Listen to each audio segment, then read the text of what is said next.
ことをあたかもできるように、この、非常に策略的なやり方でもって地域の人を騙す、これが今日本では非常に行き渡ってきてるわけです。これと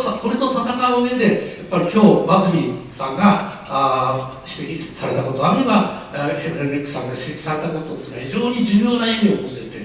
特に最後レベルで考えることについてはバンダシェフスキーさんもおっしゃいましたし、他の方もおっしゃったんですけども、これをどういうふうに実現していくのか、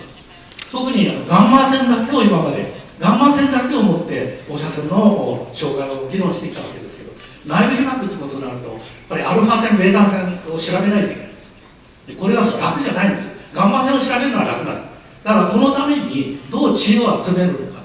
あるいはヨーロッパですでに随分進んだ仕事があると思うんですが、その助けを日本にどう持ってくるのか。特にストロンチウム90って非常に骨とか歯に蓄積する何十年もおそらく一生出ていかない、どんどん蓄積してくるこの各種とどう向き合うのか、あるいはプルトニウム239、これとどう向き合うのかということについての、知恵をですね、どう集めてどういうアジェンダを組んでいくのかというのが今日非常にはっきり出てきたので、私は本当に昨日、明日にかけてのこの会に参加してよかったと思います。大変励まされました。それでぜひ大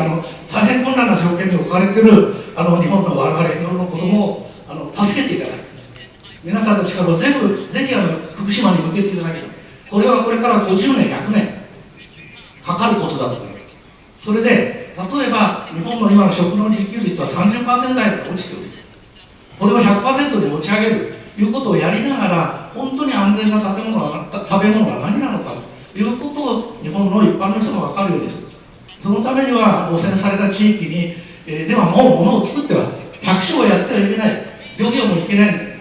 ということを合意を形成して、汚染の少ないところに移住をする。それは50年100年先を見越して移住をする。このことを成し遂げないとやっぱり、子どもの命健康は守れないということを私はずっと強調してきたんですが、改めてこの今日の昨日今日明日にかけてのこの、国際フォーラム、そこが浮き彫りにされたということで大変嬉しく感謝しております。大変励まされました。どうもありがとうございます。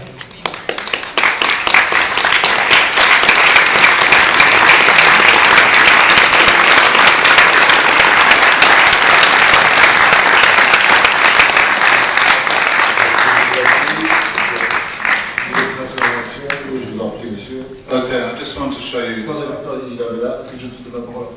Je lui avais demandé la parole là. Je voulais rappeler à la question du professeur Fernex, la question à la OMS concernant le rayonnement ionisant et la génétique. On peut constater, nous tous ici, ensemble, qu'il n'y a pas de compétence chez la OMS pour ce sujet. Il y a une grande défaite, il manque quelque chose dans le monde, dans toutes les nations qui sont représentées ici. Alors, est-ce qu'on pourrait, demain, sur ce sujet, approfondir la question, est-ce qu'on peut poser à les Nations Unies la demande de financer une institution supplémentaire à la OMS qui s'occupe exprès seulement de ce sujet et qui est indépendant, et nous on est prêts, tous les experts et aussi les citoyens ici, de imposer cette institution et de faire ça aussi comme communiqué de presse à la fin de cette conférence. Je pense qu'il ne faut pas économiser avec les demandes, il faut dire la chose comme elle est.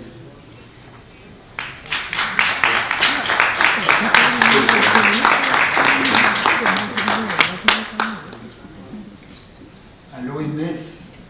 il arrive assez souvent qu'elle arrive à une limite de compétences, ou tout au moins à une